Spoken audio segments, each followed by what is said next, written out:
Real quick before we get into the review, just gotta thank the people over on Patreon, because without their support, a lot of this upgraded content you see on the channel would not be possible. And I gotta say, on top of being able to respond to you guys in the DMs, you know, one of the fun things about the Patreon is every 3 months we do an anime and manga haul, and there's a lot of good goodies in that one. You also get sneak peeks at videos that haven't made their way onto the channel yet. I'm still figuring out what to do for actual YouTube memberships, so leave a suggestion down in the comment section below. But with that being said, thank you so much for all of you guys' support, and now let's get into the review. Yo, what's going on everybody? It's your boy Naruto Explain here, bringing you guys a review for Boruto episode 204. And now that episode 204 is done and in the books, I gotta say, hands down, this was worth the wait for me, man. I enjoyed watching this episode quite a bit. Now, I will remind you that the Boruto manga chapter is gonna be coming out later today, so make sure you keep notifications turned on, because I will be coming with the manga review today as well, so double duty on the channel. But episode 204, so I was a little apprehensive at first, and it wasn't because of the teaser images or anything like that. It was because when they revealed who the actual lead animator for this episode was, I said, oh man, hold on a second. If I read this right, this is the guy that took over the Infinite Tsukiyomi dream for Killer Bee that episode. However, I gotta say, this was actually a very nice compromise of what you got in the manga and what you got in the anime. This was a pleasant surprise seeing the small changes that were actually made. So we didn't get a drastic overhaul like we did with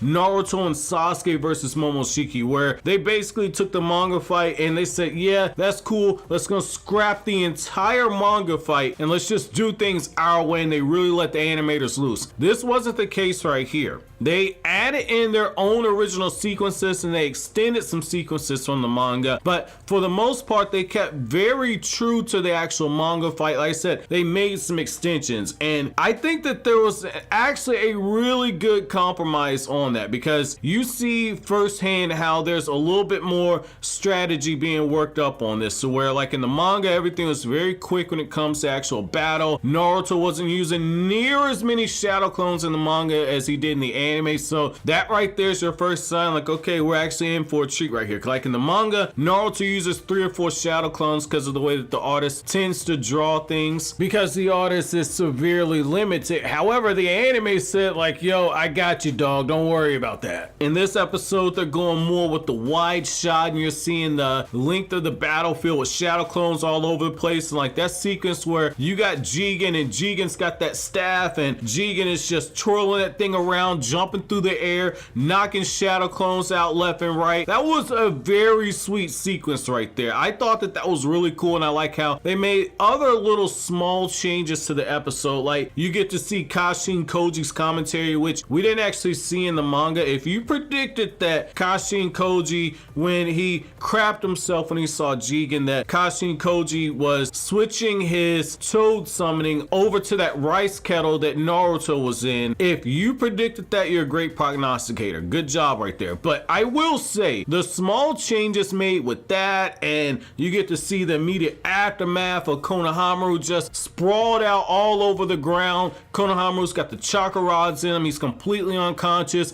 They actually adapted part of the manga from the part of the story where you get next chapter where Boruto is there. Like that was very nice. That was a very nice decision right there. I don't remember that being in this chapter here. This should be, I believe, chapter 38 of the Boruto manga. So I thought that that was a nice choice right there to actually see that and actually see Shikamaru being alerted like Naruto's been taken. And you see Shikamaru say, okay, close down the gates. We tried it this goofball's way. We're doing things my way. Naruto's out the village. I'm Hokage now. Very nice to see that, because again, Shikamaru and Sakura are the 8th Hokage candidates, and you see Shikamaru's like, I'm the Hokage's 8, I'm next one up, I got the most experience, I'm calling the shots right now. And you see right there, Hokage Shikamaru ain't playing around right now. So very cool to see that right there. Very cool to see that. Now, the other thing I will say is that the revelation at the end where you find out that they're fighting inside of a rice kettle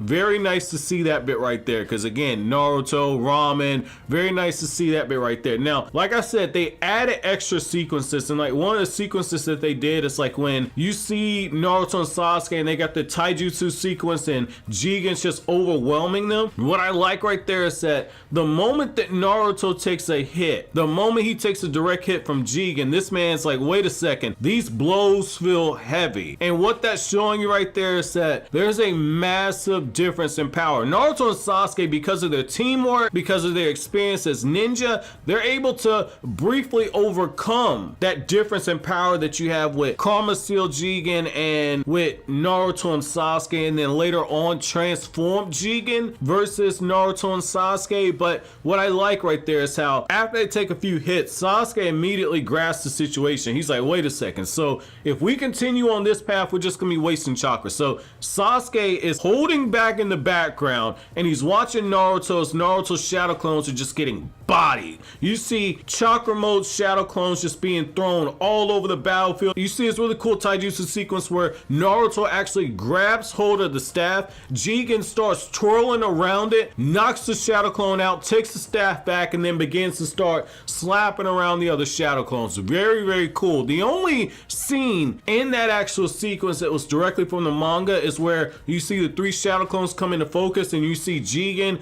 and Jigen's in the air and Jigen shoots those chakra rods at those shadow clones. That was basically it in terms of what you got from the manga. So that was kind of cool to see that little bit in that sequence. And what I also like there is how Sasuke says like, okay, I figured out his abilities. It's because the Sharingan's Eye of Insight allows you to break down jutsu as they're happening, as well as to start predicting the actual movements of your targets. Just when a characters as strong as Jigen, that precognition doesn't really help much. However, the ability to break down jutsu is very specific, and what you see is that Sasuke says like, look, he's got two very simple abilities. They're childish actually. So Jigen's able to shrink jutsu, and he's able to shrink himself, and he's able to immediately change the size of properties. So you get stabbed with those chakra rods without even realizing you've been stabbed. However, once he actually increases the size of those chakra rods, that's when you realize that you've been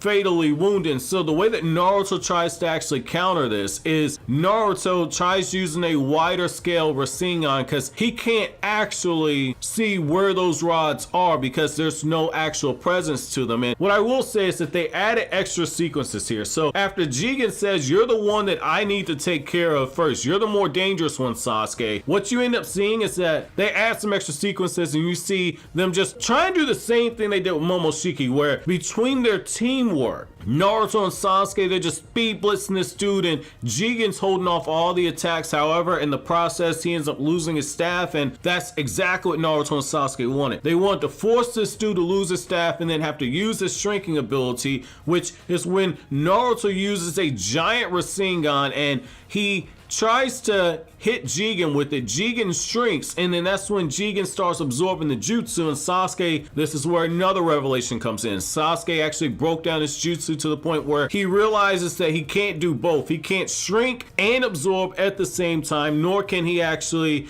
raise his own height up and absorb jutsu at the same time. He's got to do one or the other. And so once that happens, that's when Jigen uses the Karma Seal ability, and Jigen actually teleports himself, and he says like, you got lucky. You got very lucky. That ain't gonna happen again.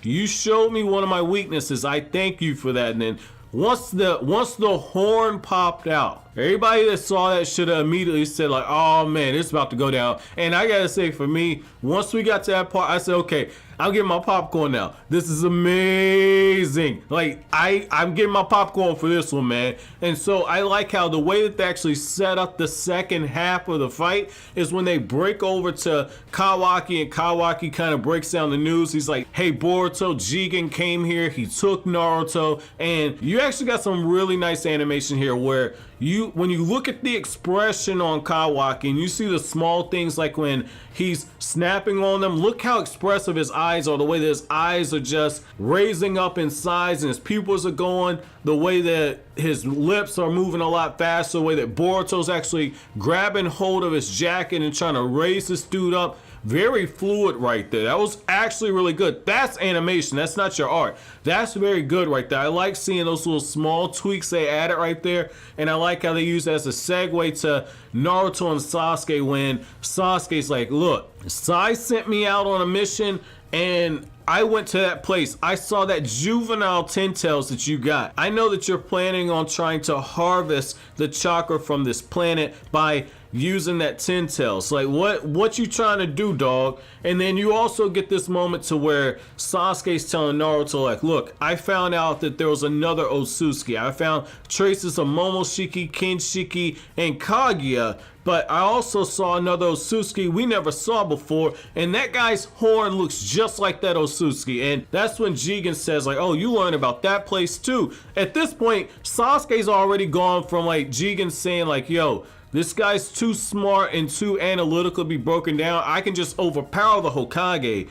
This guy's ability to see things with his Sharingan, his ability to use space-time ninjutsu, this guy's battle strategy, he's too dangerous to be left alive. And then that's when this dude sees Sasuke. He's like, okay, you just went further up my shit list now. And I like the very beautiful sequence where you see the chakra just expelling around Sasuke as he goes into the perfect Susanoo, and then you see the chakra just swelling around Naruto as they go into that slow build up of Naruto in the QB chakra mode. And they changed the manga scene. Okay, so what they did in the manga, it was an overhead shot. In the anime, the camera's actually tilted from Jigen's perspective. That way you see how much dominant the Susanoo and the QB avatar are in regards to his actual size. And so what I like right here is that you actually see Jigen just bum rush these dudes, and you see him running up the Susanoo's arm as he's using the chakra rods. You see him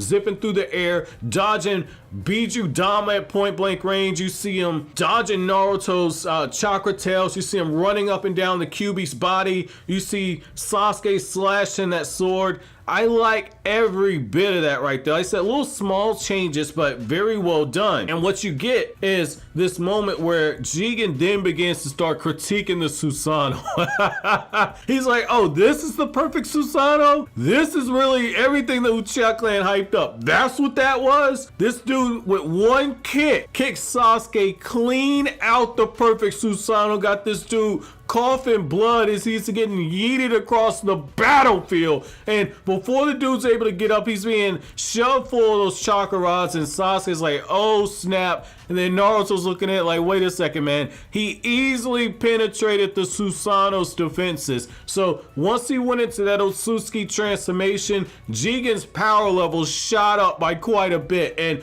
what I like right there is how like Sasuke tried to switch places with him and keep Jigen pinned down with those chakra rods, and Naruto takes opportunity and Naruto starts using the QB's chakra tails as a way to start pounding Jigen. And then what you end up seeing is that Jigen took that opportunity to use the chakra rods to keep Naruto's avatar in place so he couldn't move, and you get this savage scene. Press F in the chat for Kurama, because boy, when Jigen uppercuts Naruto out of Kurama's avatar, you actually see Kurama's head freaking explode. That was a nice addition right there. And I like how you get a few sequences with Naruto and Jigen where you see Naruto and he immediately tries to counter as he's descending, uses the Rasengan. Sasuke then swap places with him. It looks like Sasuke's about to actually cut his head off, and Jigen even compliments it. He says, that was a nice try right there, just a little too slow.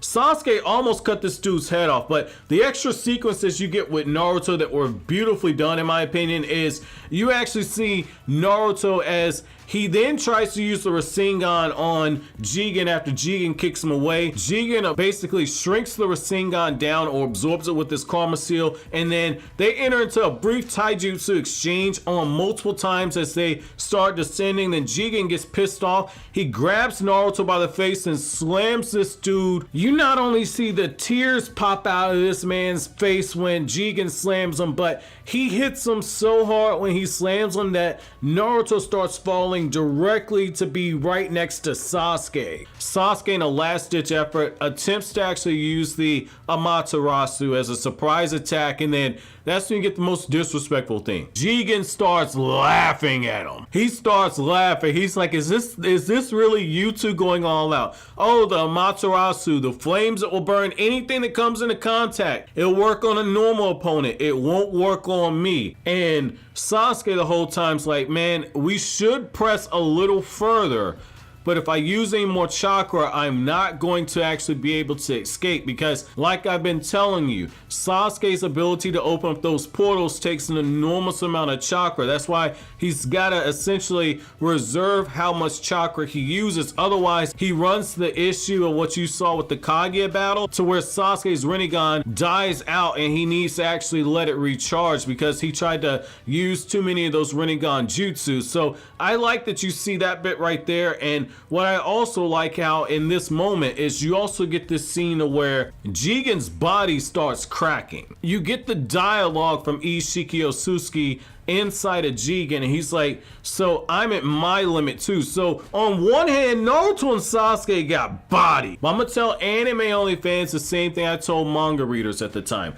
The fact that Jigen's body was pushed to the point where it's literally cracking and falling apart, and Jigen's breaking down into tears because of the amount of power that he had to exert. Naruto and Sasuke's efforts weren't in vain. Yes, they didn't win, but that's why Naruto started talking trash. Because Naruto understands, like, if we just would have pushed this fight a little bit further, if we would have known we were doing this level of damage to you, we could have changed our strategy up a little bit, and we potentially could have got this dub. But manga readers already know if Naruto and Sasuke would have defeated Jigen, it'd have been game over at that point. They actually would have defeated Jigen. It'd have been game over. I don't want to ruin the plot twist for anime only fans, but they got very lucky that they came up short here. Now, in closing, I will say that I did think that it was very nice to see the tears of Jigen as Ishiki is berating him, saying that this body, this vessel is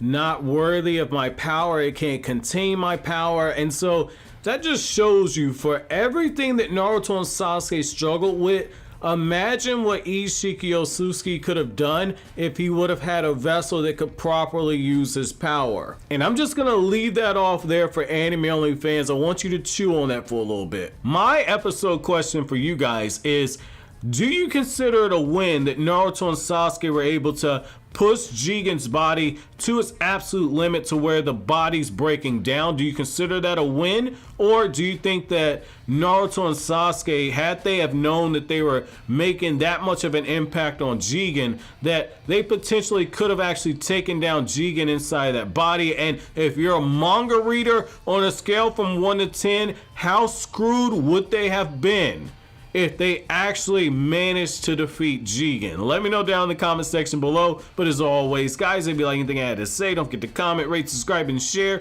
Thank you so much for watching until the end. Have an awesome day, guys.